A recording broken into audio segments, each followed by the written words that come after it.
Amara Davis transferred to Riverside Academy in the middle of her junior year, one of the few black students navigating a sea of affluent white classmates. When she courageously chose to attend prom with the reserved Isaiah Carter, the school's other black student, Logan Bennett and his posse, saw an opportunity to remind these outsiders of their place. They humiliated Amara, and when that wasn't enough, they went after Isaiah, convinced they were untouchable. But they didn't know Amara had been training since she was 12, or that beneath her composed exterior simmered the disciplined fury of someone who never backed down from a fight. The bullies would soon learn that some people don't just get mad, they get even. Before we dive deeper, drop a comment with where you're reading from and hit that follow button, because tomorrow's story is one you won't want to miss. Amara Davis threw her final punch at Iron Pulse Boxing Club in Philadelphia 3 days before her family's move. Her gloves connected with the heavy bag in a rhythm as natural as her heartbeat. She was 12 when she first stepped into that gym, 17 now, as she walked through the immaculate hallways of Riverside Academy in suburban Rhode Island. The school felt like a glossy advertisement, polished granite floors, trophy cases gleaming under soft lighting, and students who looked like they'd stepped out of a preppy fashion catalog. Everything was so pristine, so curated, a stark contrast to the Philadelphia public school she'd left behind after her mother's job transfer to Providence. The school year was already more than halfway through, forcing Amara to start mid-semester.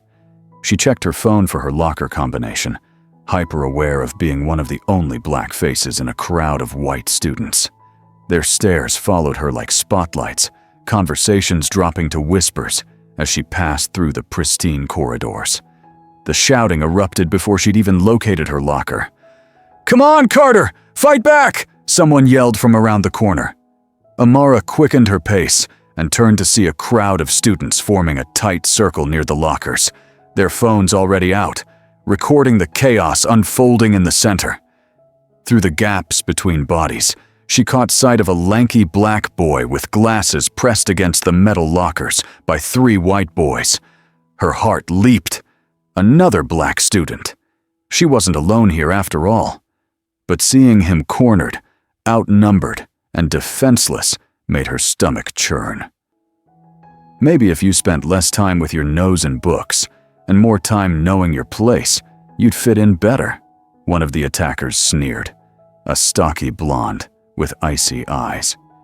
The crowd snickered, some pulling out their phones to capture the moment.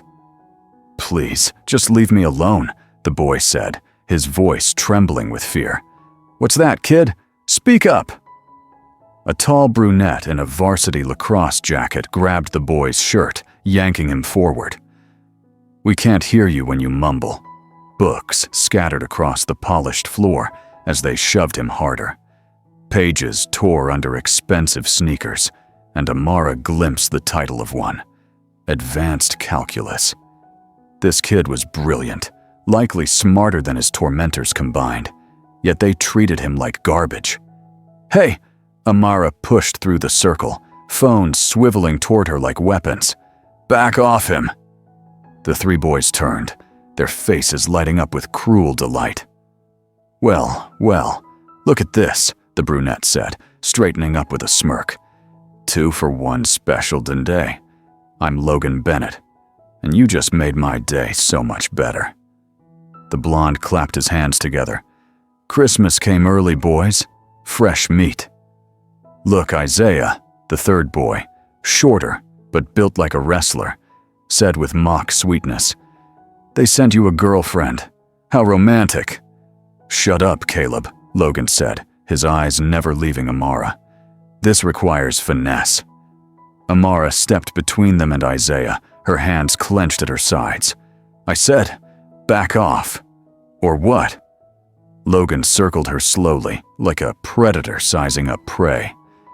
"You gonna file a complaint? This is Riverside Academy, sweetheart. We don't take complaints from your kind." "My kind?" Amara's voice dropped to a dangerous whisper, her pulse steady despite the rising tension. You know exactly what I mean. Logan's mask slipped for a moment, revealing the ugly truth beneath his polished demeanor. You people always think you can just waltz in here and change things. But this is our school, our territory. The blonde, who someone in the crowd called Dylan, nodded eagerly. Been in our families for generations. The crowd pressed closer, sensing blood in the water. Amara felt their eyes on her, waiting to see if she'd crumble, if she'd flee, if she'd give them the spectacle they craved. But she'd been training for this her whole life, even if she hadn't realized it until now. Your territory? Amara's stance shifted subtly, her weight balanced on the balls of her feet, ready to move. Funny.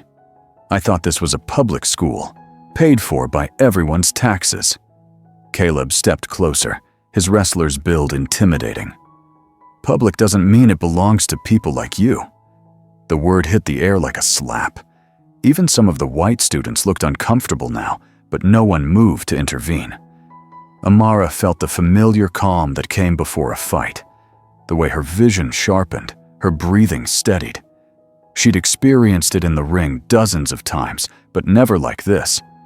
Never when it mattered this much. Say that again, she said, her voice low and steady. Logan held up his hands, suddenly switching tactics with a disarming smile. Whoa, easy there. Caleb gets a little excited sometimes. We were just welcoming you to Riverside, right, guys? Dylan and Caleb looked confused by the abrupt shift, but followed Logan's lead, stepping back slightly. Just a little harmless fun, Logan continued, his tone now reasonable, almost apologetic. No harm done. Come on, guys, let's give our new students some space. As they walked away, Logan glanced back over his shoulder with a smirk. See you around, Isaiah? Both of you. This is going to be a very interesting year. The crowd dispersed, leaving Amara and Isaiah alone in the hallway, surrounded by scattered books and torn pages. You okay? Amara asked, kneeling to help gather his things. Another black student? Isaiah said, his voice filled with a mix of wonder and relief. I can't believe it. I thought I was going to graduate as the only one. Well, you're not alone anymore. The next morning, Amara found Isaiah at his locker before first period, carefully organizing his books like they were precious artifacts. Dark circles shadowed his eyes, and his movements were more cautious than the day before. Rough night? She asked, leaning against the locker next to his. Couldn't sleep. Keep thinking about what Logan said, about this being an interesting year. Isaiah glanced around nervously, as if expecting trouble to materialize from the shadows. Don't let him get in your head. That's what bullies do. They make you scared of things that aren't even there. Easy for you to say. You haven't been dealing with this for 3 years. Isaiah's voice cracked slightly. Every day, I wake up wondering what they'll do next. Gum in my hair, tripping me in the cafeteria, locking me in the supply closet. Yesterday was actually mild compared to some days. Amara felt anger building in her chest. And nobody stops them? The teachers act like they don't see it. Principal Sullivan says boys will be boys. My parents think I should just focus on my grades and ignore everything else. Isaiah slammed his locker shut, the sound echoing in the quiet hallway. Sometimes I wonder if it'd be easier if I just transferred. Don't you dare. You belong here as much as anyone else. Before Isaiah could respond, Dylan appeared beside them, his blonde hair catching the fluorescent light. Well, look who's becoming best friends already. Logan and Caleb flanked him, forming a wall that blocked the hallway traffic. Other students moved around them without making eye contact, practiced in the art of pretending not to notice. How was your first night in paradise, Amara? Logan's voice dripped with false concern. I hope you found suitable accommodations. I know housing can be challenging for people like you. People like me? Amara's hands clenched at her sides, her nails digging into her palms. Transfers. Logan said smoothly, his smile never reaching his eyes. New students always find it hard to adjust to a higher caliber of education. Caleb laughed, his wrestler's frame shaking. Yeah, I bet Philly public schools didn't prepare you for our academic standards. I'm doing just fine, thanks. Amara's hands remained clenched, her body tense but controlled. Of course you are. I'm sure you'll fit right in. Dylan's smile was razor sharp. Maybe you can tutor Isaiah here in street smarts, teach him how to be more authentic. What's that supposed to mean? Isaiah's voice was barely above a whisper, his eyes fixed on the floor. Oh, come on, Isaiah. You're so buttoned up, so proper. Maybe hanging out with Amara will help you embrace your heritage, learn some urban culture. Logan held up his phone, its camera pointed at them. Speaking of culture, I should document this historic moment, the formation of Riverside Academy's first. He paused dramatically. Study group. Put that away, Amara said, her tone firm. It's a public space. I can record whatever I want. Logan's finger hovered over the record button. Say something for posterity, Isaiah. Maybe rap for us. I don't rap, Isaiah said quietly, his face flushing with embarrassment. Sure you do. It's in your DNA, right? Come on, bust some rhymes about being smart and stuff. Caleb started beatboxing badly, drawing snickers from passing students. Yo, check it. Stop, Isaiah said, his voice cracking as his face burned with humiliation. What's wrong? I thought you'd appreciate us taking an interest in your culture, Dylan said, his tone mocking. Amara stepped forward, her boxing training making her movements fluid and confident. His culture is being valedictorian while you idiots are repeating junior year. Logan's smile faltered for a moment, a flicker of anger crossing his face. Careful, Amara. You're new here. You don't understand the social dynamics yet. I understand them perfectly. 3 losers picking on someone smarter than all of them combined because it makes them feel important. The hallway grew quieter as students slowed to watch the confrontation. Logan noticed the audience, and his smile returned, wider than before. You know what? You're absolutely right. Isaiah is incredibly smart, isn't he, buddy? He clapped Isaiah on the shoulder hard enough to make him stumble. Top of the class, headed to Harvard, probably a real credit to his people. The phrase hung in the air like poison. Several white students nodded approvingly, as if Logan had said something reasonable instead of deeply racist. A shining example, Dylan added. One of the good ones. Amara saw red, her fist halfway to Dylan's face before Isaiah grabbed her arm. Don't, he whispered urgently. They're recording. They want you to hit them. Logan laughed delightedly. Look at that restraint, guys. Isaiah's already teaching her self-control. The warning bell rang, and students began moving toward their classrooms. Logan pocketed his phone and straightened his lacrosse jacket. We should get to class. Wouldn't want to be late on our second day, would we, Amara? He walked away backward, still smiling. See you around. Study partners. As the hallway emptied, Amara and Isaiah stood in the aftermath, both breathing hard. That was smart, Amara said finally, stopping me from hitting him. I've learned their tricks. They say horrible things, then act like victims when you react. Isaiah's hands were shaking as he gathered his books. They film everything, edit it to make us look like the aggressors. How do you stand it? I tell myself it's temporary, another year, and I'm gone. Full scholarship somewhere far away from here. Isaiah's voice was hollow, his eyes distant. But now they have you to target too. I'm sorry. Don't apologize. I chose to step in. Why? Amara thought about the question as they walked toward their first class. Because in Philly, we look out for each other. Because you're smart and kind, and you don't deserve this. Because nobody should have to face this alone.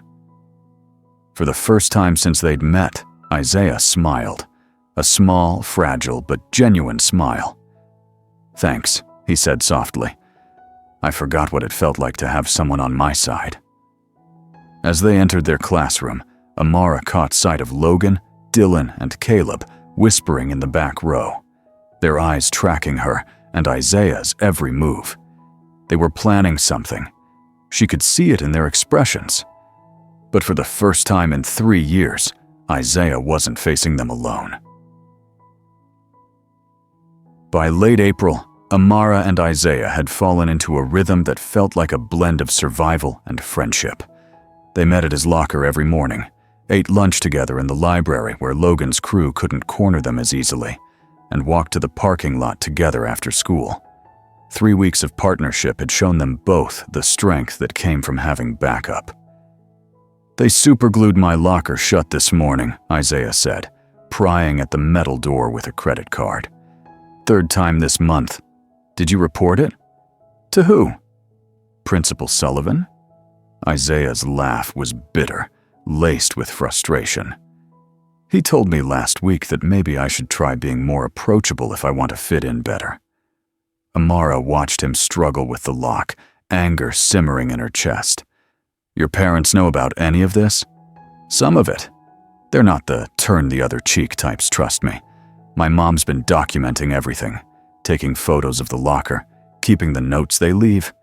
She wants to file a complaint with the school board. But my dad thinks we should wait until we have more evidence, build an airtight case." Isaiah finally got his locker open, revealing another crude drawing taped inside, its message vicious and unmistakable. "Sometimes I think they forget I have to live through this every day while they're building their case." They walked toward first period, passing a bulletin board that had exploded with prom announcements overnight. Glittery posters promised a night in Monte Carlo in elegant script, adorned with photos of last year's prom court, all white faces beaming from behind crowns and sashes. 6 weeks away, Amara observed, reading the dates. "You thinking about going?" Isaiah stopped walking, his expression incredulous. "Seriously? Why not? We pay the same student fees as everyone else. We have just as much right to be there." "Amara, you've been here 3 weeks. You don't understand what prom is like for people like us. Last year, the only black girl who went got accidentally splashed with punch by Logan's girlfriend. Spent the whole night with a stained dress. So, we don't go alone."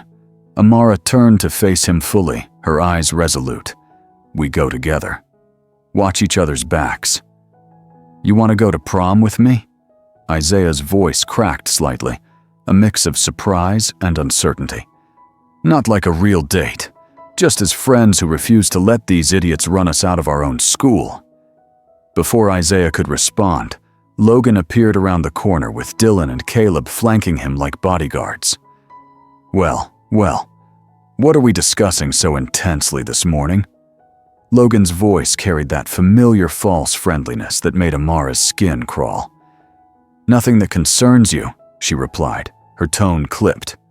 "Oh, but everything concerns me. I'm student body president after all. Gotta keep my finger on the pulse of student life." Logan's eyes flicked between them, his smile predatory. "You two looked pretty deep in conversation. Planning something special?" Dylan stepped closer, invading their personal space. "Maybe they're talking about spring formal. Wouldn't that be cute?" "Spring formals for underclassmen," Caleb said with a sneer. "They're probably planning something more urban." "Actually," Amara said, her voice steady despite the rage building in her chest, "we were talking about prom." Logan's eyebrows shot up in mock surprise. "Prom? How wonderful. A real Cinderella story, assuming you can afford it." Dylan added, "Tickets are $200 per couple, plus tux rental, dress, dinner." "Oh, I'm sure they'll figure it out," Logan said smoothly, his tone patronizing. "Very resourceful, these two. Maybe they can carpool with the cleaning staff." Isaiah's hands clenched into fists, his knuckles whitening. "My parents make more money than yours ever will." "Of course they do," Logan said in a tone you'd use with a small child. "Your daddy's a doctor, right?" Very impressive. I'm sure he worked twice as hard as everyone else to get where he is." The comment hit its mark. Isaiah's face flushed with anger and humiliation. "Leave him alone." Amara stepped between them, her body a shield. "I'm being supportive. I think it's great that Isaiah's family has achieved so much, despite the obvious challenges." Logan's smile was poisonous, his words dripping with condescension. "And I think it's wonderful that you two want to attend prom. Very brave." "What's that supposed to mean?" Amara asked, her eyes narrowing. "Nothing at all. Just that prom can be overwhelming for some people. Lot of tradition, lot of expectations. Wouldn't want anyone to feel out of place." Caleb laughed, his voice grating. "Yeah, the yacht club scene might be a little different from what you're used to." "We'll manage," Isaiah said quietly, but his voice trembled with suppressed rage. "I'm sure you will. You're both very adaptable." Logan checked his phone, dismissing them with a glance.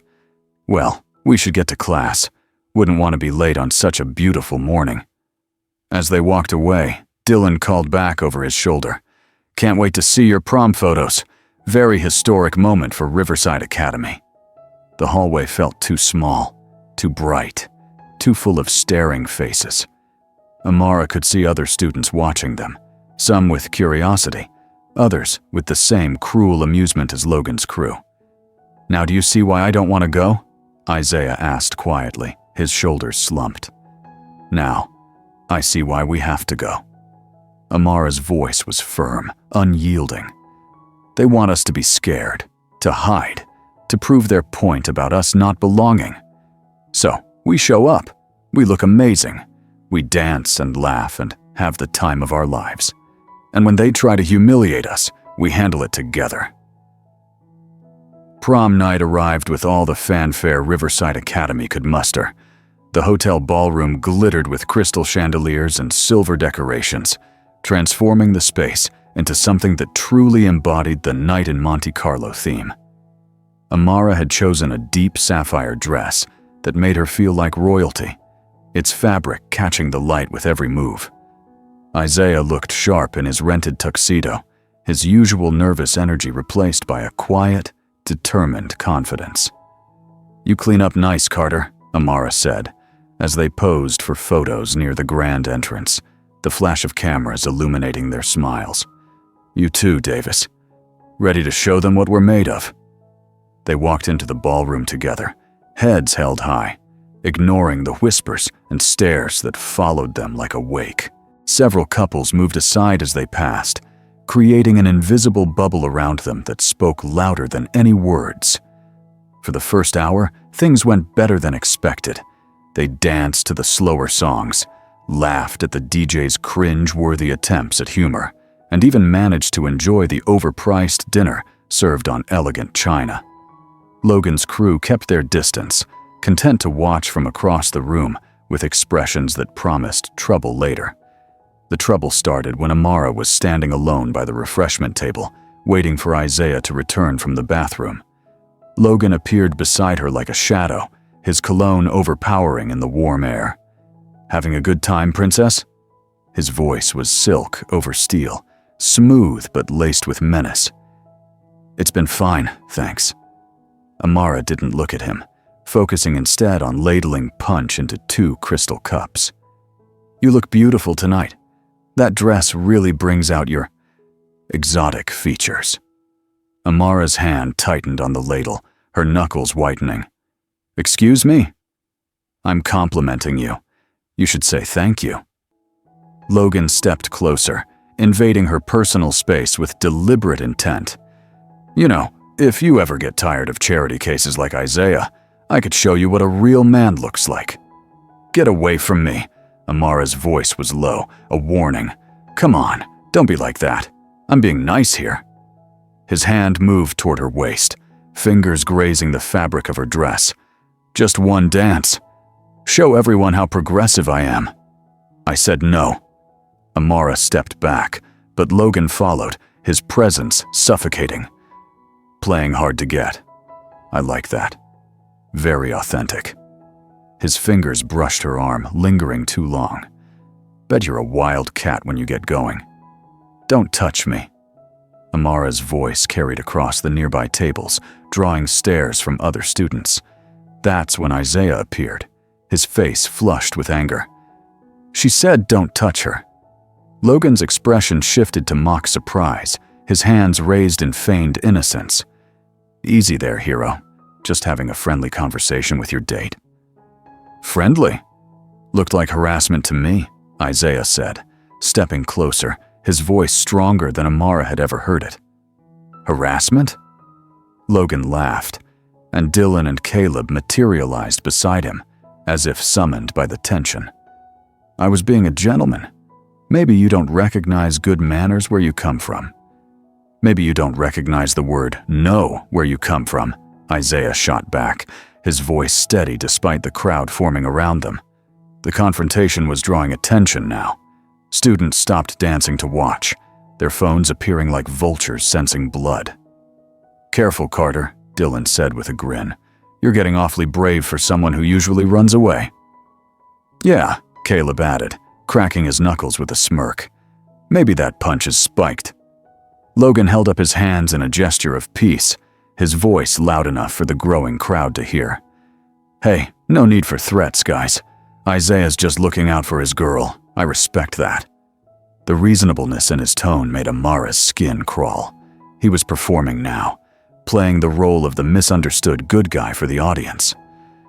We don't want any trouble, Amara said firmly, her eyes locked on Logan's. Just leave us alone. Of course, no trouble at all. Logan's smile was razor sharp, his eyes glinting with malice. You two have a wonderful rest of your evening. As they walked away, Amara heard Dylan mutter something about uppity, and all three boys laughed, their voices echoing in the ballroom. The crowd dispersed, disappointed that the drama had fizzled out so quickly. You okay? Isaiah asked, his hands shaking slightly from the adrenaline coursing through him. I'm fine. You didn't have to do that. Yeah, I did. Nobody gets to touch you like that. For 20 minutes, they managed to enjoy themselves again, dancing and laughing like normal teenagers at prom. But Amara should have known Logan wouldn't let it go that easily. I need to use the bathroom, she said, during a particularly loud song, the bass thumping through the floor. You okay here for a minute? I'll be right here when you get back. The bathroom was a refuge of sorts, quieter and cooler, with harsh fluorescent lighting that made everyone's makeup look garish. Amara took her time, needing a moment to decompress from the tension that had been building all night. Meanwhile, Isaiah stood by their table, checking his phone and watching the other couples dance across the polished floor. He didn't see Logan, Dylan, and Caleb approaching until it was too late. Well, Logan said, his earlier friendly mask completely gone, replaced by a cold, predatory sneer. Look who thinks he's a knight in shining armor. I don't want any trouble, Isaiah said, but his voice lacked the confidence it had held earlier, the weight of their presence pressing down on him. Too bad. Trouble found you. Dylan grabbed Isaiah's arm roughly, his grip bruising. Time for a little chat outside. I'm not going anywhere with you. Yes, you are, Caleb said, moving to his other side, his bulk blocking any escape. Unless you want to make a scene in front of all these nice people. They started moving him toward a side corridor, away from the main crowd and the chaperones stationed near the dance floor. Isaiah looked around desperately for help, but everyone was either dancing or deliberately looking away, their faces carefully neutral. Where are we going? He asked, panic creeping into his voice as they steered him through the throng. Just somewhere quiet where we can have a proper conversation, Logan said smoothly, his voice calm but laced with menace. They pushed him through a service door into a narrow hallway used by hotel staff. The music became muffled, and the sudden dimness made Isaiah blink, his eyes adjusting to the flickering fluorescent lights. Now we can talk properly, Logan said, loosening his tie with a casual flick of his wrist. About what? Isaiah backed against the cold concrete wall, his heart pounding. About respect, about boundaries, about the fact that you think you can embarrass me in front of the whole school. Dylan stepped closer, his blonde hair falling into his eyes as he cracked his knuckles. Nobody makes Logan look bad. Nobody. You made me look like a racist in front of everyone, Logan continued, his voice low and venomous. Like I was some kind of predator bothering your precious girlfriend. You were bothering her, Isaiah said, his voice shaking but defiant. I was being friendly, and you turned it into something ugly. Logan's voice was ice cold now, his eyes glinting with fury. Time you learned some consequences. The first punch came from Dylan, catching Isaiah in the ribs and doubling him over with a gasp of pain. Caleb followed with a hit to his shoulder, sending him stumbling against the wall, his glasses nearly falling off. Nothing personal, Carter, Logan said, watching with detached interest, his hands in his pockets. Just business. Isaiah tried to fight back, throwing a wild punch that grazed Dylan's jaw, but 3 against 1 was hopeless, especially when he'd never been in a real fight in his life. Had enough yet? Logan asked, as Isaiah slumped against the wall, his tuxedo torn and dirty, blood trickling from his nose. Please, Isaiah gasped, his voice barely audible. Just stop. When you learn your place, Caleb said, delivering a kick to Isaiah's ribs that made him cry out. When you understand that heroes get hurt. They left him there, straightening their clothes and returning to the ballroom as if nothing had happened, their laughter echoing down the hall. By the time hotel staff found Isaiah and alerted the chaperones, Logan and his friends were back on the dance floor, their alibis airtight, surrounded by witnesses who'd swear they'd never left. When Amara finally found Isaiah in the hotel's first aid room, her heart shattered. He sat on a plastic chair, holding an ice pack to his bruised face, while Mrs. Whitaker, a chaperone, filled out an incident report with a bored expression. What happened? Amara demanded, her voice trembling with rage. Mr. Carter says he fell down some stairs, Mrs. Whitaker said without looking up, her pen scratching across the paper. Probably had a little too much excitement for one evening. That's not what happened, Isaiah said quietly, his eyes fixed on the floor. Do you have proof of anything else? Mrs. Whitaker's tone was dismissive, her eyes flicking up briefly. Any witnesses? Isaiah looked at Amara, and she saw the defeat in his eyes. They both knew the truth, but truth didn't matter here. Power mattered. Money mattered. The right last name mattered. No, he whispered, his voice breaking. No witnesses. As they left the hotel that night, Amara felt something harden inside her chest, a resolve forged in fury and betrayal. The system had failed them completely, and she wasn't going to let it happen again. Monday morning came like a slap in the face. Amara found Isaiah at his locker, a purple bruise blooming around his left eye, despite the concealer he'd tried to apply. Students walked past them with knowing smirks, their whispered conversation slicing through the air. Heard Carter got wasted at prom. Finally got what was coming to him. Should have minded his own business. How are you holding up? Amara asked, keeping her voice low, her eyes scanning the hallway for threats. I've been better. Isaiah's smile was weak, barely reaching his eyes. My parents want to press charges, but apparently I can't identify my attackers in a dark hallway because it was Logan, Dylan, and Caleb. They were all on the dance floor when hotel security found me. Dozens of witnesses saw them there. Amara's hands clenched into fists, her nails biting into her palms. This is ridiculous. We both know what happened. Knowing and proving are two different things. Isaiah closed his locker carefully, as if the act required all his focus. My mom's calling Principal Sullivan this morning, for all the good it'll do. An hour later, they sat in Principal Sullivan's office, watching him shuffle through papers with the enthusiasm of someone handling toxic waste. Isaiah's mother, Dr. Lorraine Carter, sat ramrod straight in her chair, her lawyer's training evident in every precise word she spoke. "Mr. Sullivan, my son was assaulted at a school-sponsored event. What are you going to do about it?" "Dr. Carter, I understand your concern, but according to the incident report, Isaiah fell down some stairs. These things happen when young people get overexcited." Sullivan's voice was calm, but his eyes avoided hers. "Overexcited?" Dr. Carter's voice could have cut glass, her composure a thin veneer over her fury. "He was beaten up. Look at his face. I see some bruising that's consistent with a fall. Hotel security reviewed the footage and found no evidence of an assault." Sullivan leaned back in his chair, his hands folded over his desk. Amara leaned forward, her voice sharp. "What about the hallway where it happened?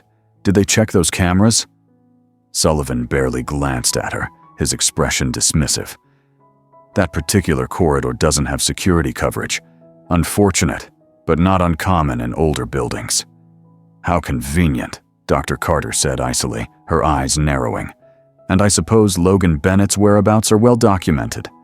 "Logan was photographed on the dance floor throughout the evening. Multiple witnesses confirm his presence. Same with his friends." Sullivan folded his hands, his tone final. "Dr. Carter, I know you're upset, but we can't punish students based on speculation." "This isn't speculation. This is a pattern of harassment that your staff has ignored for 3 years now." Dr. Carter's voice rose slightly, her control fraying at the edges. "That's simply not true. We take all reports of bullying seriously." Sullivan's voice was smooth, practiced. "Really? Then why is my son's locker vandalized weekly? Why do teachers ignore racist comments in their classrooms? Why does nothing ever happen to the students responsible?" Dr. Carter leaned forward, her gaze pinning Sullivan to his chair.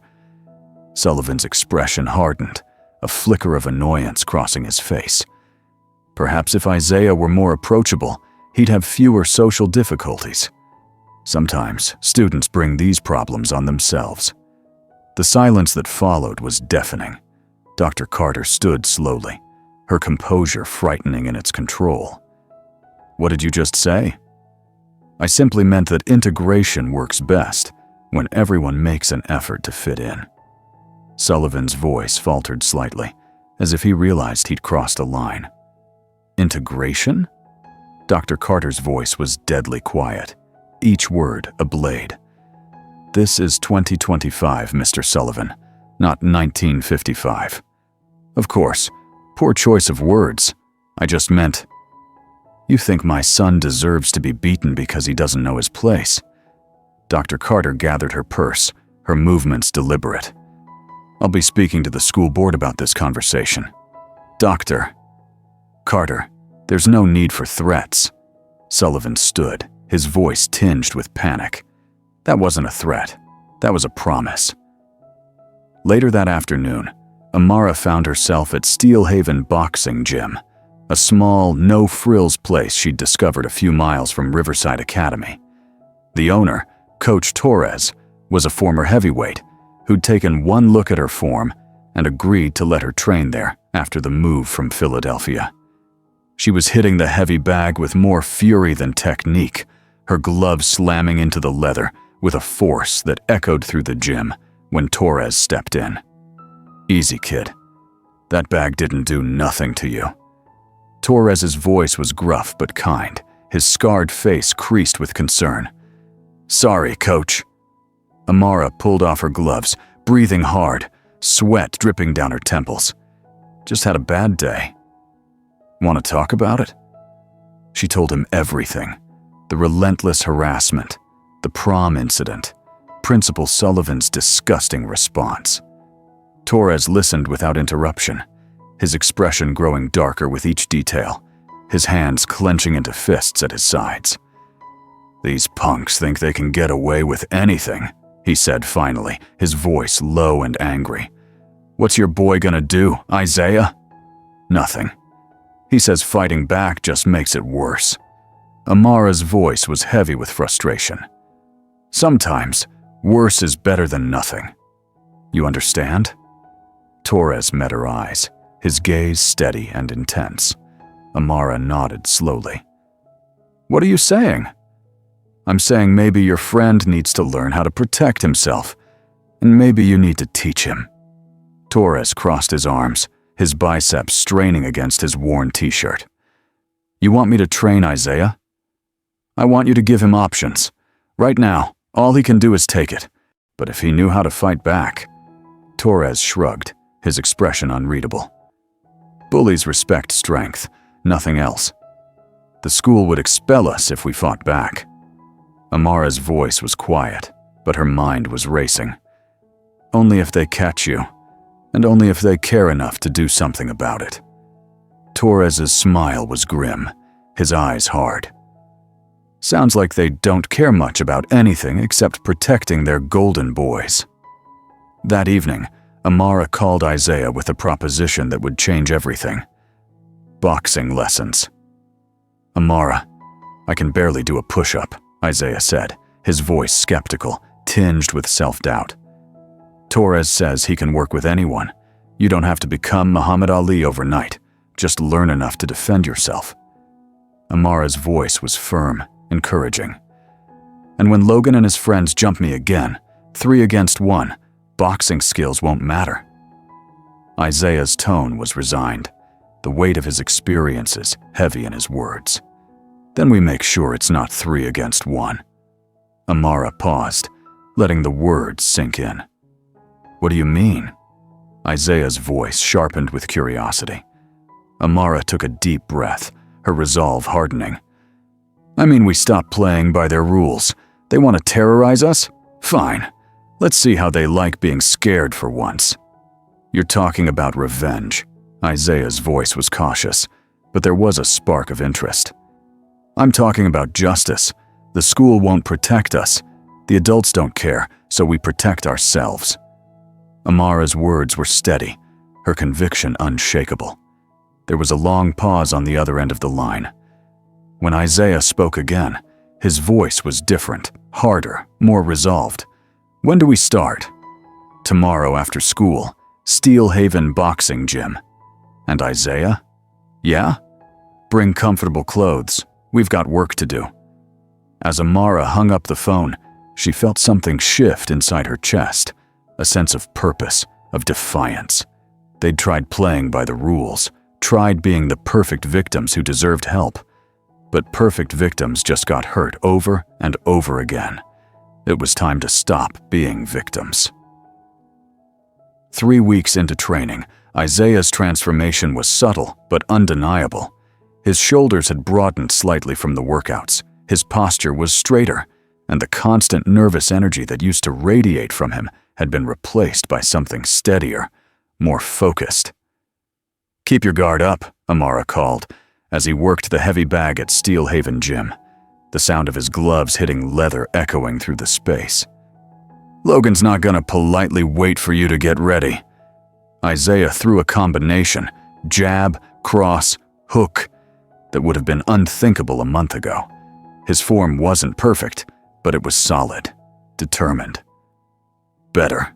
Coach Torres nodded approvingly from the sidelines, his arms crossed. You're starting to move like a fighter instead of a victim. I don't feel like a fighter yet, Isaiah panted, pulling off his gloves, sweat dripping from his brow. Fighting's not about feeling, kid. It's about doing what needs to be done when the moment comes. Torres's voice was gruff but encouraging, his eyes assessing Isaiah's progress. While Isaiah caught his breath, Amara reviewed the evidence they'd been collecting on her phone. She had a dozen videos of Logan's crew harassing other students, audio recordings of racist comments in the hallways, and photos of vandalized lockers, including Isaiah's. The pattern was clear, methodical, relentless, and damning. Look at this, she said, showing Isaiah a video from that morning. Logan and Dylan cornering a freshman named Marcus Williams by the gym, using the same intimidation tactics they'd perfected over years. Same playbook every time. We need to show this to someone, Isaiah said, but his voice lacked conviction, as if he already knew the answer. Who? Principal Sullivan? He's already made it clear he doesn't care. Amara scrolled through more footage, her frustration mounting. The teachers pretend they don't see it. The school board won't meet with parents. We're documenting everything, but nobody in power wants to look. Torres watched them from across the gym, his expression thoughtful, his scarred hands resting on his hips. You know what your problem is. You're still thinking like victims, still waiting for someone else to save you. We're gathering evidence, Amara protested, her voice rising slightly. Evidence for what? A trial that's never gonna happen? A system that's already shown you it don't care? Torres shook his head, his voice firm. Sometimes justice has to be taken, not given. Meanwhile, in the Riverside Academy parking lot, Logan leaned against his sleek Porsche, scrolling through social media with Dylan and Caleb flanking him like bodyguards. Check this out, Dylan said, showing Logan his phone. Someone had posted a video of Isaiah and Amara walking to the parking lot together, their gym bags slung over their shoulders. Look at the comments. Logan read them with growing amusement, his lips curling into a smirk. Power couple. Black Panthers. Watch out, Logan. The last one made him laugh out loud, a sharp, bitter sound. People are starting to notice them, Caleb observed, his tone uneasy. Like they think they're some kind of heroes or something. Heroes? Logan's voice dripped with disdain, his eyes narrowing. Carter's still the same pathetic nerd he's always been, and Davis is just angry because she doesn't understand how things work around here. Speaking of which, Dylan pointed across the parking lot, his voice low. Isn't that interesting? Logan followed his gaze to see Amara and Isaiah getting into Amara's car, both carrying gym bags. They looked different, more confident, less scared, their movements purposeful. Where do you think they're going? Caleb asked, his brow furrowing. Probably some community center. Learning African dance or something, Logan said, his joke falling flat even to his own ears. There was something about the way they carried themselves now that bothered him, a subtle shift that he couldn't quite place. Doesn't matter. Let them play pretend warrior. Reality has a way of reasserting itself. But as he watched them drive away, Logan felt the first stirring of something he hadn't experienced in years. Doubt. It gnawed at him, a quiet unease that he quickly pushed aside. Back at Steel Haven Gym, Amara was showing Isaiah how to use his phone to record, without being obvious, her movements practiced and precise. The key is to look natural. Pretend you're texting or checking social media, she demonstrated, holding her phone casually while the camera captured everything in the gym. They're so used to being untouchable, they don't even try to hide anymore. What's the end game here? Isaiah asked, his voice tinged with uncertainty as he practiced holding his phone. We can't post this stuff online without getting expelled? Maybe expulsion is worth it if we expose what this school really is. Amara's voice was steady, her eyes fierce. Easy for you to say. You've been here 2 months. I've got 2 years of perfect grades riding on staying clean. Isaiah's face showed the conflict, his brow furrowed with worry. Amara studied him, seeing the fear and exhaustion etched into his features. You're scared. Terrified, Isaiah admitted, his voice raw. But I'm more tired than scared. Tired of being afraid. Tired of hiding. Tired of pretending this is normal. Then we do something about it. Amara's words were a call to action, her resolve unshakable. Like what? Isaiah's eyes searched hers, looking for answers. Before Amara could respond, her phone buzzed with a text from an unknown number. The message was short and chilling. We know where you train. She showed it to Isaiah, whose face went pale, his hands trembling slightly. How did they get your number? Doesn't matter. Amara's voice was steady, though her hands shook slightly as she held the phone. What matters is they're watching us now. Torres appeared beside them, having noticed their expressions. "Problem?" he asked, his voice gruff. Amara showed him the text, his face darkened, his jaw tightening. "Punk's trying to intimidate you outside school now." He thought for a moment, his eyes narrowing. "Maybe it's time to accelerate your training schedule." "What do you mean?" Amara asked, her heart pounding. "I mean, maybe waiting for them to make the next move isn't the smart play. Maybe it's time to take control of when and where this ends." Torres's voice was low, his words carrying weight. Isaiah looked between them, understanding dawning in his eyes. "You're talking about fighting them." "I'm talking about finishing what they started," Torres said, his tone resolute. "On your terms, not theirs." As they left the gym that evening, Amara felt the weight of the decision ahead of them. They could keep documenting, keep hoping someone in authority would care, keep being victims, or they could choose a different path entirely. The text on her phone felt like a line being drawn in the sand. Logan and his crew had just made their biggest mistake. They'd let her know they were scared enough to escalate. And scared bullies, Amara had learned, were dangerous bullies, but they were also desperate ones. The plan was simple in theory, devastating in practice. Amara and Isaiah would create situations where Logan's crew would show their true colors on camera, building an undeniable case of harassment that even Principal Sullivan couldn't ignore. "You sure about this?" Isaiah asked, adjusting the small camera hidden in his backpack. The device, borrowed from his dad's medical practice, was nearly invisible, but captured everything in high definition. "We need proof," Amara said, checking her own recording setup on her phone, her fingers steady despite the nerves. Real evidence that can't be dismissed or explained away. They'd spent the morning planning their approach, mapping out the school's hallways and identifying key spots. Isaiah would position himself near Logan's locker, appearing vulnerable and alone. Amara would stay close enough to intervene if things went too far, but far enough away to maintain the illusion that Isaiah was isolated. "Remember, just act normal," Amara coached, her voice calm but firm. "Let them do what they always do. We're just finally going to have it on record." The first opportunity came during lunch. Isaiah walked past Logan's table in the cafeteria, making eye contact just long enough to be noticed, his shoulders hunched slightly to play the part. The response was immediate. "Well, look who's feeling brave today," Logan called out, loud enough for nearby tables to hear, his voice dripping with mockery. "How's that black eye healing up, Carter?" Isaiah stopped, his body language carefully crafted to appear nervous but not retreating.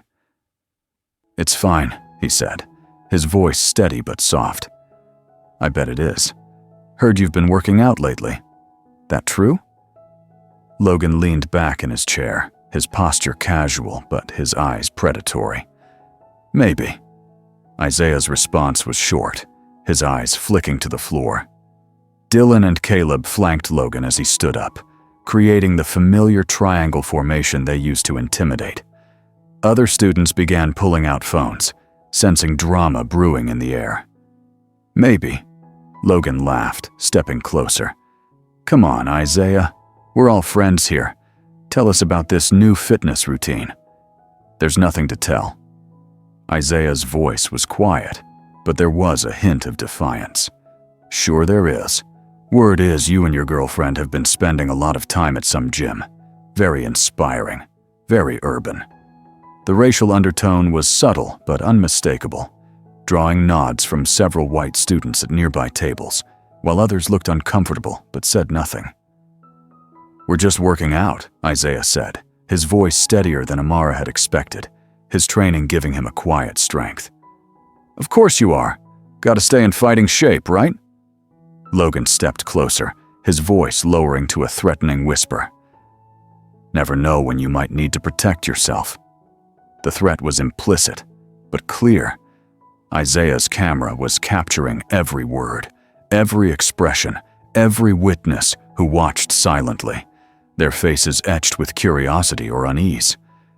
"I don't want any trouble," Isaiah said, his eyes meeting Logan's for a brief moment. Nobody wants trouble, but sometimes trouble finds you anyway, Logan said, his smile cold, his eyes glinting with malice. Especially when you forget your place. That's when Caleb noticed something that made his blood run cold. Logan, he whispered urgently, leaning in close. Check out his backpack. Logan's eyes narrowed as he spotted the tiny lens barely visible through the fabric of Isaiah's backpack. His expression shifted from casual cruelty to genuine rage, his face flushing red. You little snake, he hissed, his voice low and dangerous. You're recording this. The cafeteria went dead silent, the clatter of trays and chatter stopping abruptly. Even students at distant tables turned to watch.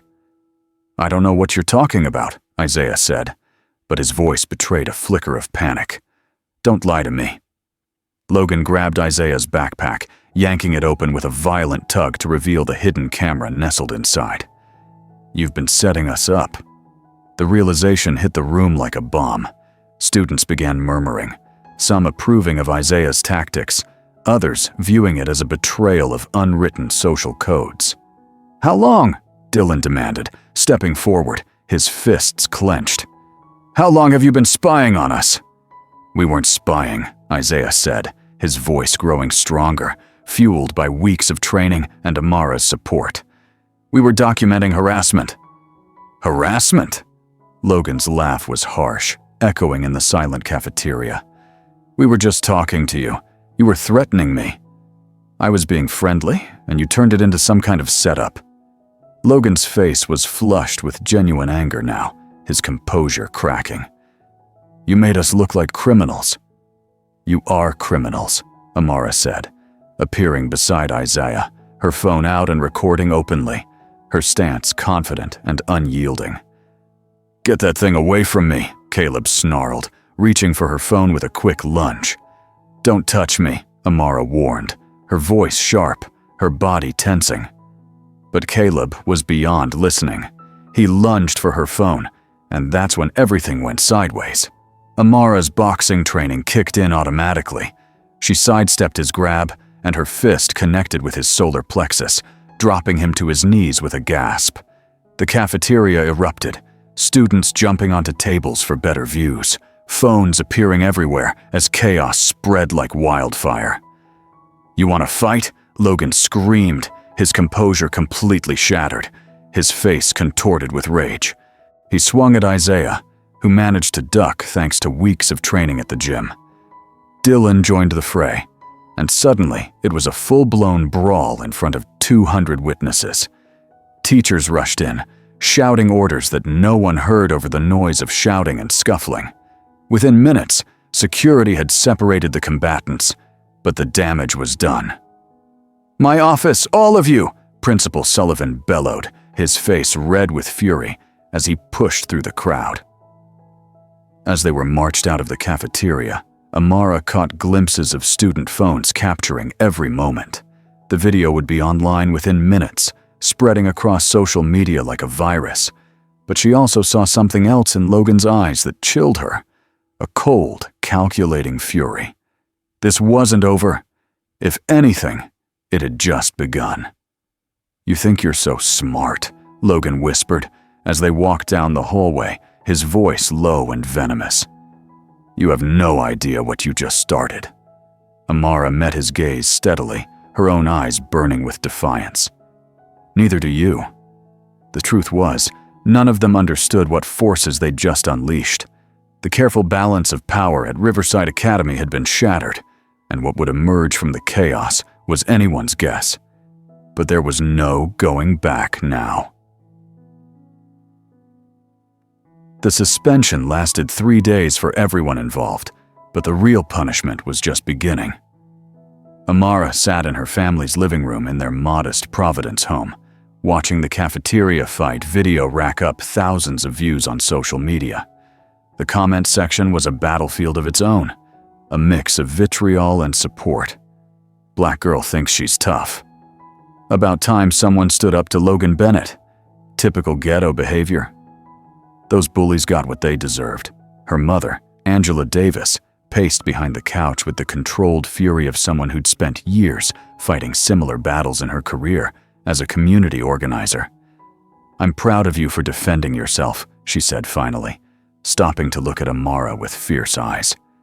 "But recording them like that was dangerous, baby. You backed them into a corner." "They backed themselves into a corner by being racist bullies." Amara's voice was firm, her jaw set. "That's not how they see it, and that's not how their parents will see it either." Angela's voice was heavy with worry, her hands clasped tightly. Amara's phone buzzed with a text from Isaiah. "My parents are livid. Not at me. At the school. Dad's calling a lawyer." Before she could respond, another message appeared from an unknown number. "You made a big mistake. This isn't over." Her blood ran cold. She showed the text to her mother, who immediately called the police. But when the officer arrived 2 hours later, his response was predictably dismissive, his notepad barely used. "Could be from anyone. Probably just some kid blowing off steam. Nothing we can really do unless there's a specific threat." "What do you call this isn't over?" Angela demanded, her voice sharp, her arms crossed. "I call it teenagers being dramatic. Look, your daughter started a fight at school. Maybe lay low for a while instead of looking for more trouble." The officer's tone was patronizing, his eyes already on the door. Meanwhile, across town in a sprawling mansion, Logan sat in his family's pristine living room, facing the wrath of his father, Senator Richard Bennett.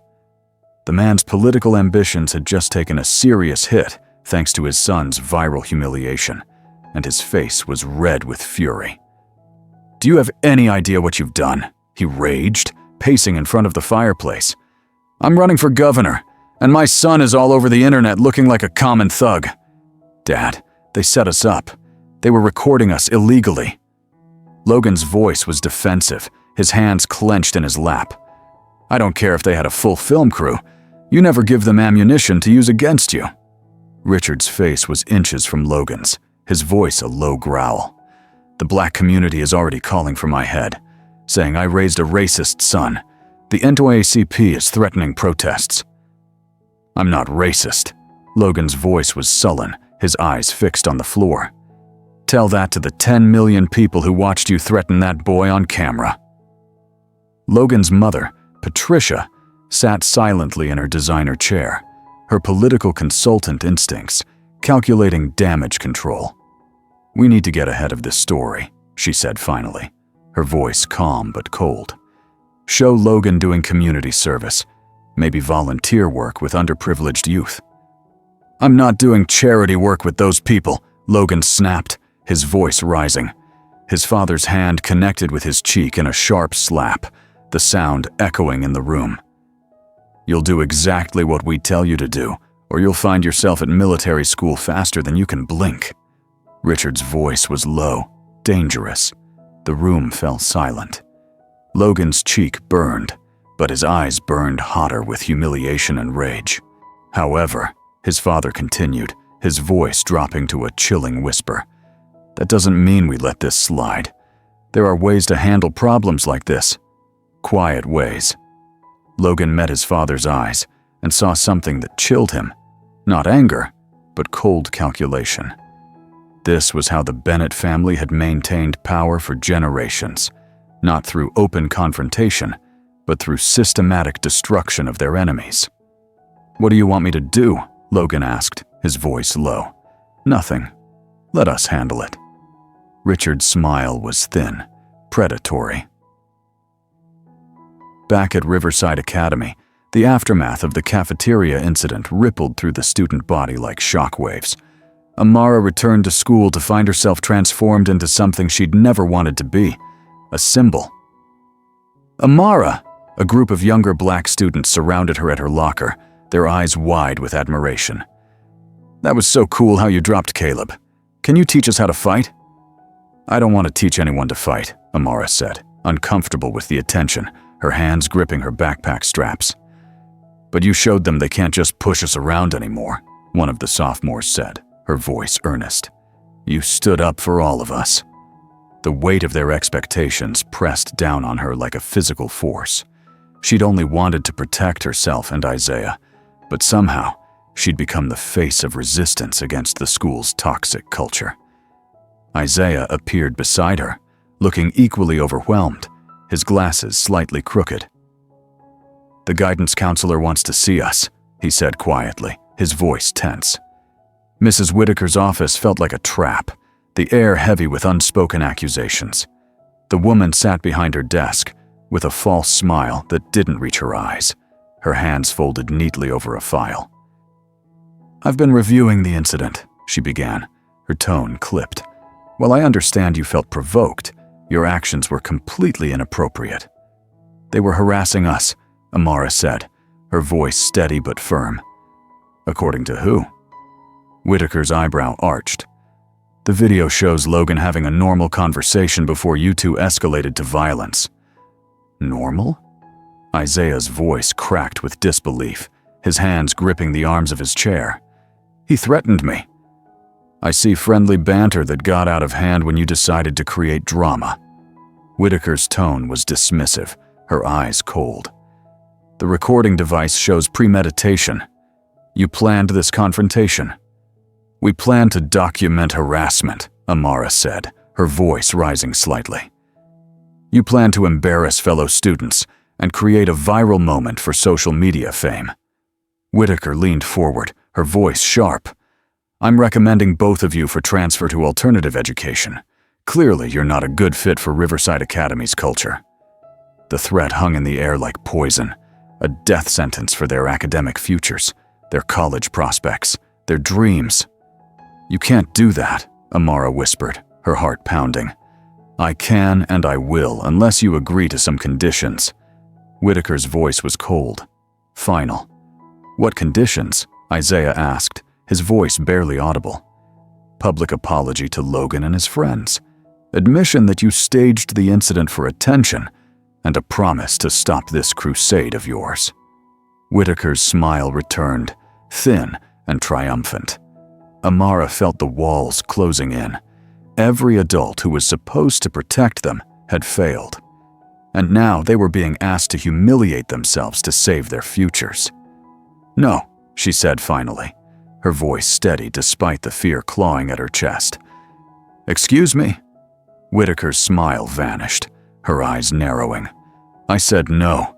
We're not apologizing for defending ourselves." Amara stood, her chin raised. Whitaker's expression hardened. "Then you'll face the consequences, both of you." As they left the office, Amara realized they'd crossed a point of no return. The system hadn't just failed them, it was actively working against them. War had been declared, and they were on their own. Logan paced the empty parking lot behind the gymnasium like a caged animal, his expensive sneakers scuffing against the asphalt, his breath visible in the cool spring air. Dylan and Caleb flanked him, both looking uncomfortable with the rage radiating from their leader, their hands stuffed in their pockets. "I can't take it anymore," Logan snarled, his voice low and furious. "Everyone's looking at me like I'm some kind of joke." "Me? Do you know what my family name means in this town?" "Dude, maybe we should just let it go," Dylan said nervously, glancing around the deserted lot. "The whole thing's blown over. People are already talking about other stuff." "Blown over?" Logan's voice cracked with fury, his eyes blazing. "My father won't even look at me. My mother's been taking calls from reporters all week, and you want me to let it go?" Caleb shifted uncomfortably, his wrestler's frame tense. "Your dad said to lay low, remember? Let them handle it." "My dad doesn't understand what it's like to walk through these halls knowing everyone's seen you get punked by some ghetto transfer student." Logan's fists clenched at his sides, his knuckles white. "I built my reputation over 4 years, and they destroyed it in 30 seconds. "So, what do you want to do?" Dylan asked, his tone suggesting he already knew the answer and dreaded it. "I want to remind them why they should have stayed in their place. I want them to understand that actions have consequences." Logan's eyes gleamed with malicious intent, his voice low and dangerous. "And I want everyone to see it happen." "Logan, man, if we get caught," Caleb began, his voice hesitant. "We won't get caught." Logan cut him off, his voice sharp. "There are no cameras back here, no witnesses, just us and them having a little conversation about respect." What Logan didn't know was that his father had spent the past 3 days pulling strings behind the scenes.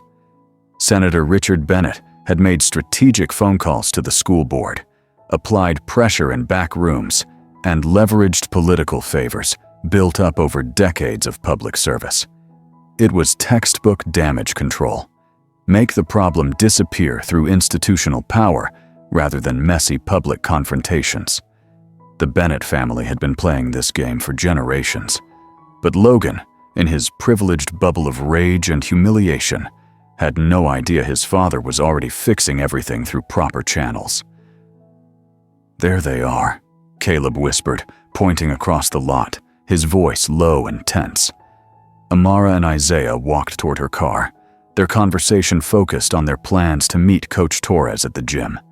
They looked relaxed, confident, everything Logan used to be before they came along, their gym bags slung over their shoulders. "Perfect," Logan breathed, his voice barely above a whisper. "Nice and isolated." "Logan, seriously, maybe we should think about this." Dylan tried one last time, his voice shaking slightly. "What if they fight back?" Logan laughed bitterly, the sound harsh in the quiet lot. "Carter, please. And Davis is just one girl. What's she gonna do against 3 of us?" The 3 boys emerged from behind the maintenance shed, their movements coordinated like a pack of predators, their shadows long in the fading light.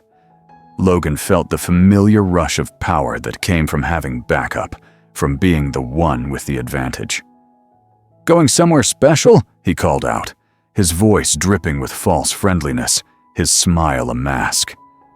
Amara and Isaiah turned, and Logan saw something in their expressions that he didn't recognize. Not fear, but something else. Something that should have warned him to reconsider. "We don't want any trouble," Isaiah said, but his stance was different somehow, more balanced, more ready, his shoulders squared. "Too late for that," Dylan snarled, feeding off Logan's energy, his fists clenching at his sides. "You already caused us enough trouble." Logan stepped forward, feeling the familiar thrill of intimidation, his heart pounding with anticipation. "Do you have any idea what you've done to my family? My father's reputation is in jeopardy because of your little stunt." "Good," Amara said flatly, her voice carrying no trace of the submission Logan expected, her eyes locked on his. Maybe he'll learn not to raise racist kids. The word hit Logan like a physical blow, his face flushing with anger. "Racist? I'm not racist. I just know my place in the world, and I know yours." "Which is what exactly?" Amara stepped forward, her hands hanging loose at her sides in a deceptively casual stance, her body poised like a coiled spring. "Beneath us," Logan said, with all the venom he could muster, his voice low and vicious. "Always has been, always will be." "Is that right?" Isaiah's voice was steady, stronger than Logan had ever heard it, his eyes meeting Logan's without flinching. "That's exactly right. And it's time you both remembered that lesson." Logan nodded to his friends, and they began to spread out, forming a triangle around Amara and Isaiah. It was a formation they'd used countless times before. Surround the victim, eliminate escape routes, apply overwhelming pressure until resistance crumbled. "Last chance to walk away," Amara said quietly, her voice calm but laced with steel. Logan's laugh was harsh and bitter, echoing in the empty lot. "Walk away from you two? I don't think so." He raised his fist, the signal his crew had been waiting for. The fight was about to begin. The first punch came from Dylan, aimed at Isaiah's head with all the fury of 3 years of built-up dominance. his arms swinging with reckless force. But Isaiah wasn't the same terrified kid who used to cower in hallways. He ducked under the swing with surprising agility and drove his fist into Dylan's ribs, the impact making a satisfying thud that echoed across the lot. Dylan staggered back, his eyes wide with shock, his breath coming in gasps. "What the?"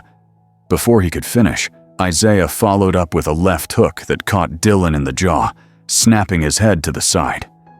Blood trickled from the corner of his mouth as he stumbled against a parked car, his hands clutching his side. Meanwhile, Logan and Caleb circled Amara like wolves, their confidence shaken but not broken by Isaiah's unexpected competence. 2 against 1, Amara taunted, bouncing lightly on her feet, her movements fluid and controlled. "Still not fair odds. For us," Logan snarled, lunging forward with a wild swing, his face contorted with rage. Amara sidestepped his punch with ease and countered with a sharp jab to his solar plexus that doubled him over, his breath leaving him in a whoosh. But Caleb was already moving, catching her with a glancing blow to the shoulder that spun her around, his wrestler's strength evident in the force. "Got you now," Caleb grinned, pressing his advantage with a haymaker that would have ended the fight. But Amara rolled with the punch, absorbing most of the impact on her forearm.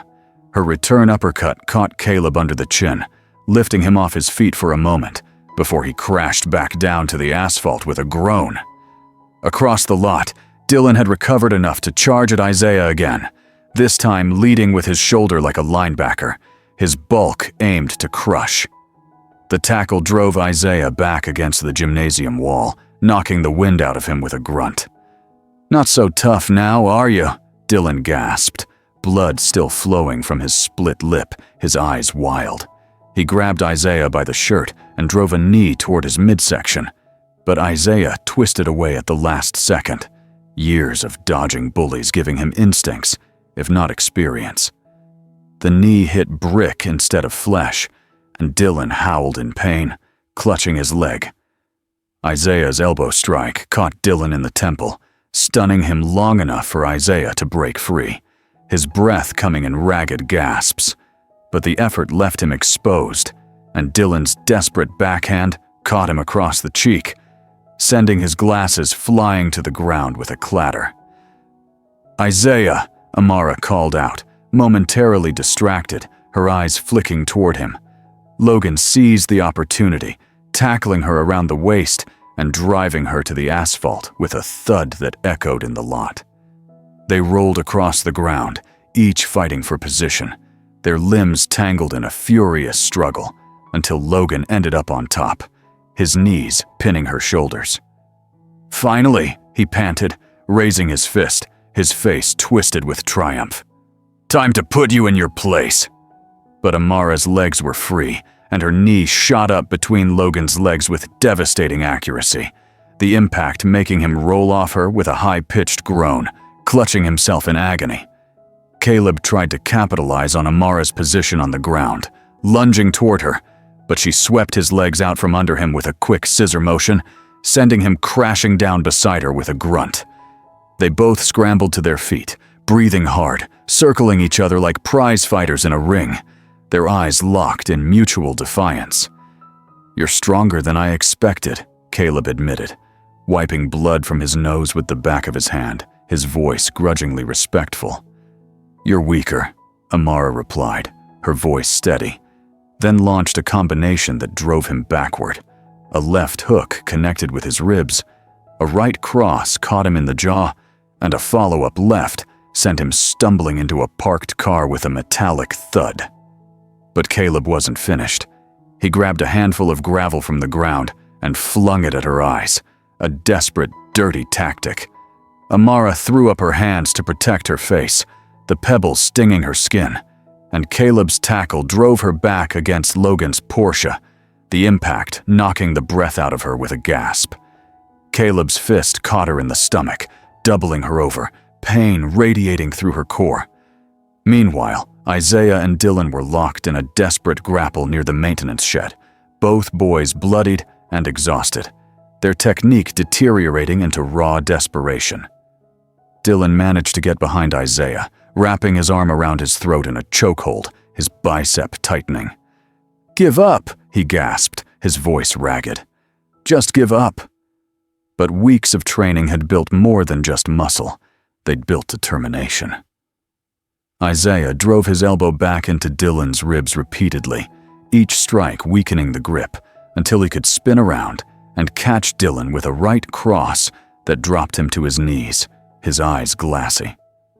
"I'm done giving up," Isaiah said, standing over his defeated tormentor, his chest heaving. Across the lot, Amara had recovered from Caleb's dirty tactics and was systematically dismantling his offense. Every punch he threw, she either blocked or countered with precision. Every attempt to grapple, she escaped with fluid technique honed in the ring. Logan, still recovering from her knee strike, watched in growing horror as his crew, his symbols of power and dominance, were being beaten by the two students he'd spent months terrorizing, his world crumbling around him. "This is impossible," he wheezed, struggling to his feet, his face pale with disbelief.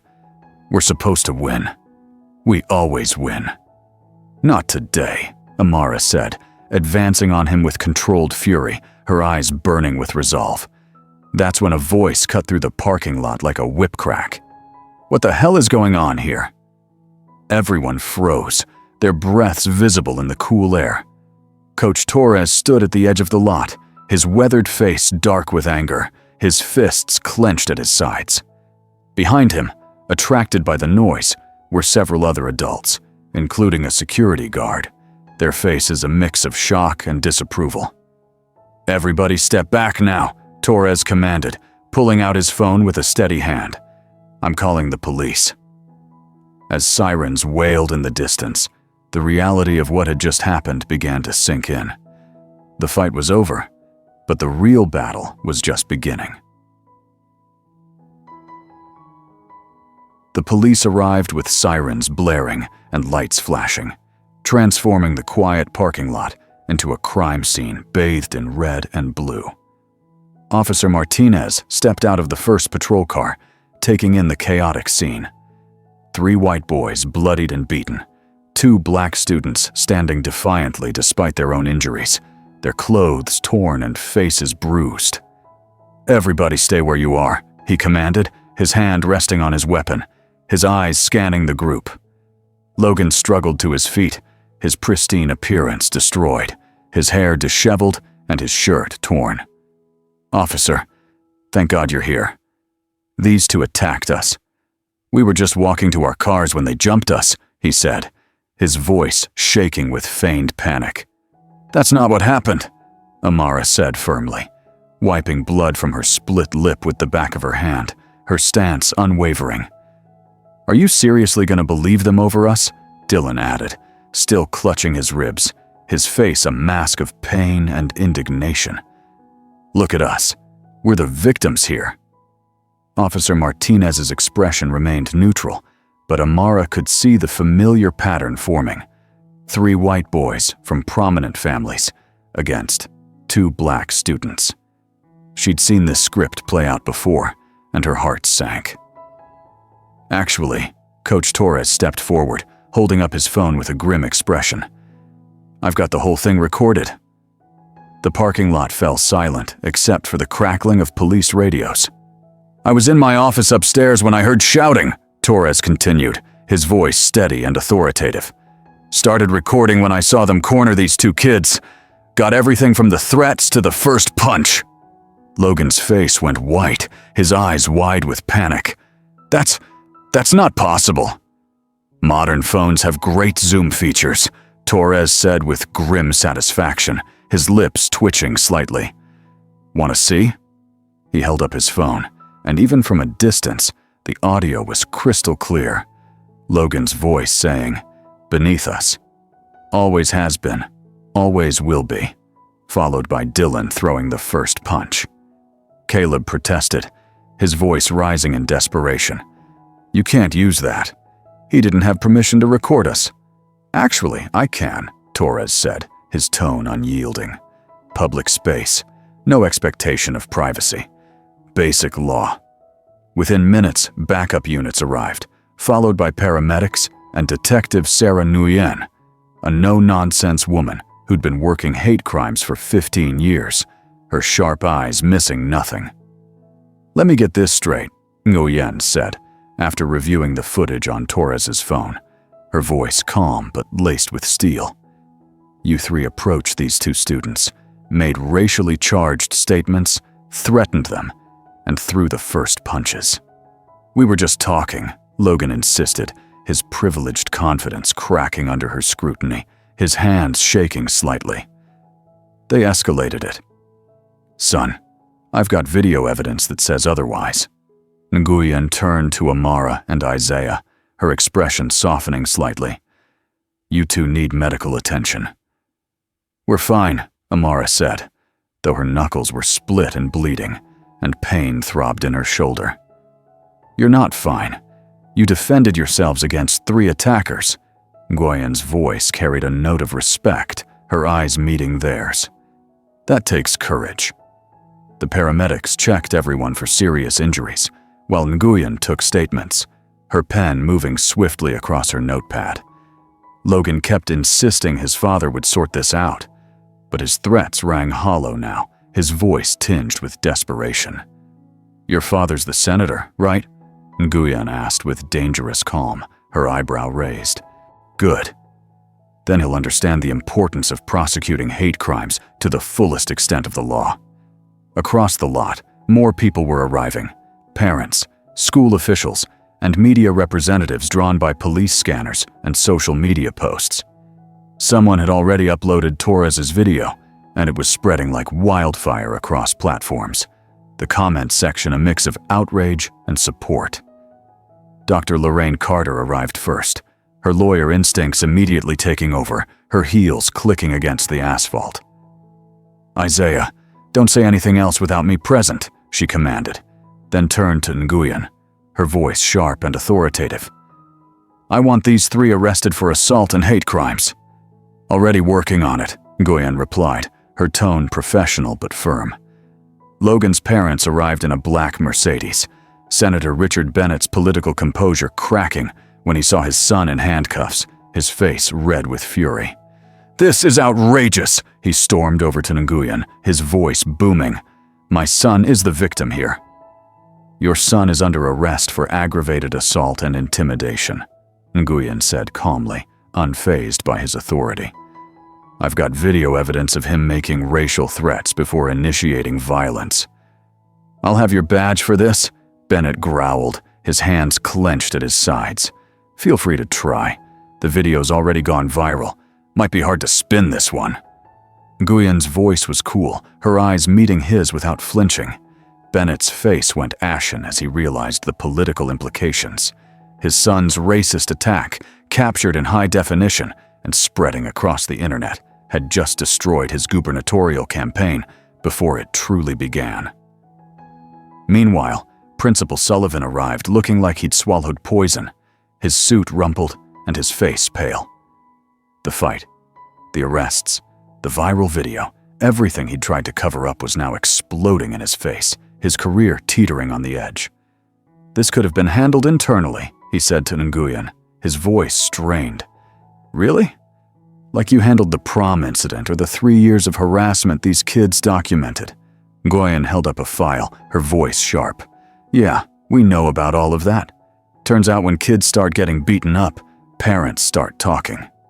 More patrol cars arrived, along with news vans and reporters, their cameras flashing as they set up. The story was growing by the minute.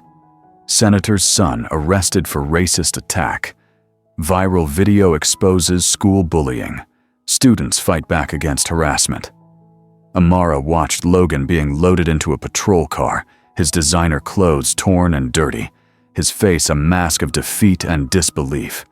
For 3 years, he'd terrorized students like Isaiah with complete impunity, backed by his family's wealth and influence. Now, in the span of an hour, his carefully constructed world had collapsed around him, laid bare for the world to see. "How do you feel?" a reporter asked, shoving a microphone in Amara's face, her camera crew capturing every moment. Like justice might actually happen, Amara said simply, her voice steady despite the chaos around her. Dylan and Caleb were arrested next, their parents arriving to find their sons facing serious charges, their faces pale with shock. The video evidence was undeniable. 3 privileged bullies attacking 2 students who'd fought back with courage and skill. As the police cars drove away, Amara felt a flicker of something she hadn't allowed herself to feel in months: hope. Coach Torres placed a hand on her shoulder, his grip firm but reassuring. "You did good, kid," he said gruffly. "Both of you. Standing up like that. That's the hardest fight there is." Dr. Lorraine Carter approached them, her eyes blazing with determination. "The senator's office will have to recuse themselves from this case due to conflict of interest," she said, her voice sharp and confident. "The state attorney general's office will prosecute." "What does that mean, Mom?" Isaiah asked, his voice tired but curious. "It means they're going to prison," Dr. Carter replied with grim satisfaction. "And this school is about to face a federal civil rights investigation for letting this go on for so long." As the sun dipped below the horizon, casting long shadows across the Riverside Academy parking lot, Amara realized their fight had been about more than just self-defense. It was about dignity, about justice, about the right to exist in a space without fear. For the first time since arriving in Rhode Island, she believed they might have actually won something worth fighting for. Months later, Amara stood in the same parking lot, now transformed into a symbol of change. The maintenance shed where the fight had taken place was gone, replaced by a small meditation garden with benches, flowering shrubs, and engraved stones bearing quotes about resilience, courage, and justice. A plaque at the entrance read, "Dedicated to the students who stood up. Riverside Academy, 2025. Riverside itself had undergone a seismic shift in the wake of the incident. Principal Sullivan was no longer in charge, having resigned under pressure after the school board faced public outrage. In his place was Dr. Elena Ruiz, a former civil rights attorney who'd made it her mission to dismantle the toxic culture that had festered for years. 3 teachers who'd turned a blind eye to harassment were fired, their replacements trained in anti-bias and conflict resolution. New policies required immediate reporting of any discrimination, with strict consequences for staff who failed to act. Logan, Dylan, and Caleb were serving 18-month sentences in a juvenile detention center for assault and hate crimes, their expulsions from Riverside permanent. Their college prospects were gone, their families' reputations in tatters. Senator Richard Bennett had resigned in disgrace, his political career over before it could reach its peak, the viral video of his son's actions proving too much for even his influence to overcome. "It's quiet now," Isaiah said, standing beside Amara, his voice soft but steady. His confidence had grown in the months since the fight. His shoulders were broader, his gaze direct, the nervous glances of the past replaced by a quiet assurance. "Good quiet or bad quiet?" Amara asked, a small smile tugging at her lips. "Definitely good." Isaiah grinned, his eyes bright. "Heard about the settlement?" The civil rights lawsuit filed by Dr. Carter and other parents had resulted in a $2.3 million judgment against the school district. Half of the funds were allocated to create a district-wide anti-bullying program, complete with training for students and staff. The other half was split among the students who'd been targeted over the years, a small measure of restitution for the pain they'd endured. For Amara and Isaiah, it wasn't about the money. It was about holding the system accountable. "My mom says we're using our share for college," Amara said, her tone light but proud. "MIT's not cheap, even with a scholarship." "You got in?" Isaiah's face lit up, his smile wide. "Full ride for engineering?" "Yeah." She nudged him playfully, her grin matching his. "What about you? Still set on Harvard for pre-med?" "I'm thinking civil rights law now, actually." Isaiah's voice was thoughtful, his eyes distant but determined. "I want to fight for justice, you know? Change the system from the inside." They walked toward the school's main entrance, passing students who nodded at them with respect rather than hostility. The viral video of their fight had made them icons of sorts, but more importantly, it had made them symbols of resistance. Younger students, especially those of color, walked taller now, their heads held high in a school that had once tried to break them. "Regret any of it?" Isaiah asked as they climbed the steps to the main building, his voice quiet but searching. Amara paused, considering the question. The months since the fight had been grueling. Endless media interviews, court appearances, protests outside the school board offices.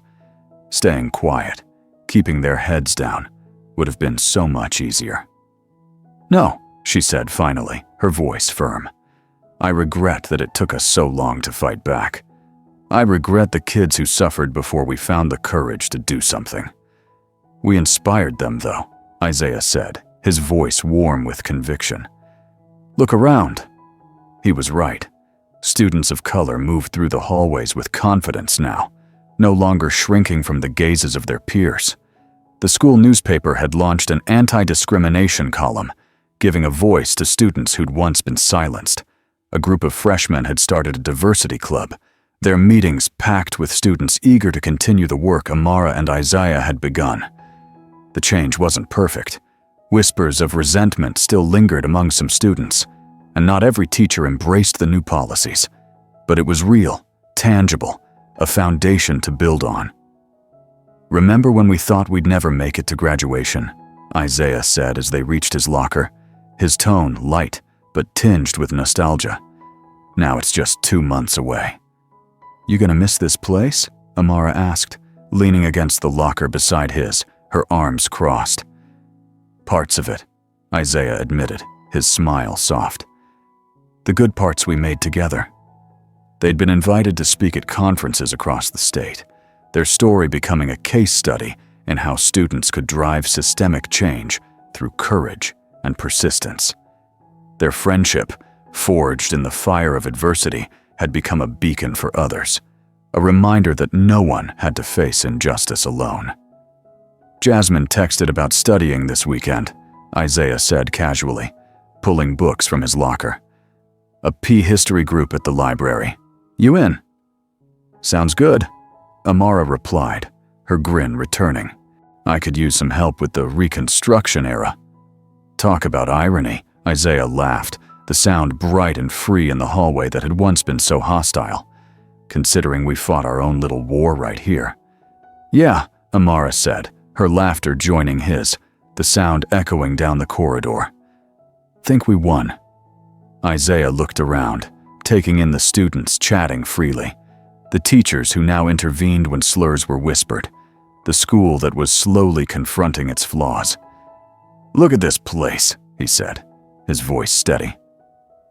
"What do you think?" Amara saw it too, the subtle shifts, the new voices rising, the courage spreading like ripples in a pond.